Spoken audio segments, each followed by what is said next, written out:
আজকে আপনাদের দেখাবো এই আইফোনটা যখন কম্পিউটার উইন্ডোজ কম্পিউটারে লাগানো হয় তখন ফোল্ডার এমটি দেখায়, মানে এই আইফোন থেকে ছবিটা যখন কম্পিউটারে পার করব তখন দেখা যাচ্ছে যে বলতেছে ফোল্ডার এমটি। তো আমরা এটা কিভাবে এটা সলভ করব এটা আপনাদের দেখানোর চেষ্টা করব। তো আমরা করব কি, আইফোনটা প্রথমে আমরা কম্পিউটারের সাথে একটু কানেক্ট দেওয়ার চেষ্টা করি, দেখি কী ওঠে। কানেক্ট দিই,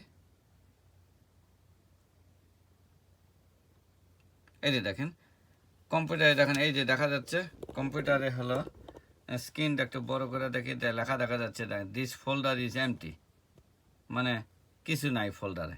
তখন এই পরিস্থিতিতে করবেন কি, আপনি ফোনটা এই কানেক্ট অবস্থায় আপনি হলো এই যে সেটিংয়ে চাপ দিবেন। কই গেল সেটিং, এই সেটিংটায় চাপ দেবেন। দূরে একটু করি, এখানে সেটিংয়েই যায়। সেটিংটা দেওয়ার পরে যাবেন হলো জেনারেলে যাওয়ার পরে লাস্টে দেখবেন এই যে লেখা আছে ট্রান্সফার আর রিসেট আইফোন।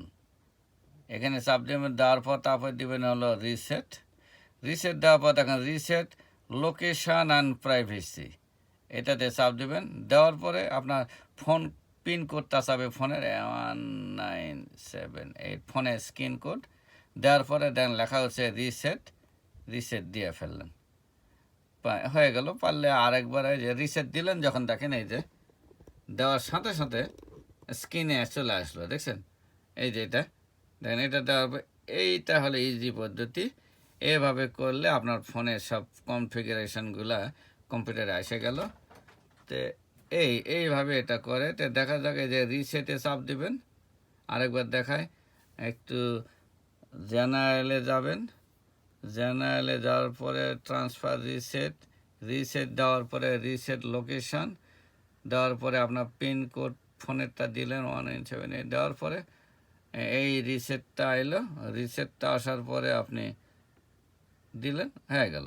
হওয়ার পরে এইভাবে পরে আপনার ফাইলটা ওখানে দেখা যাবে। দেখেন এখানে আপনার ফোনে যা যা আইটেম সবগুলো দেখা যাবে। এটা যে DCIMC যেটা আসবে, তারপর আপনি এগুলো ফাইল একটা একটা করে পাবেন, খুলবে, এর মধ্যে ছবিগুলো পাওয়া যাবে। আশা করি এটা আপনাদের উপকারী লাগবে। Thank you for watching this video.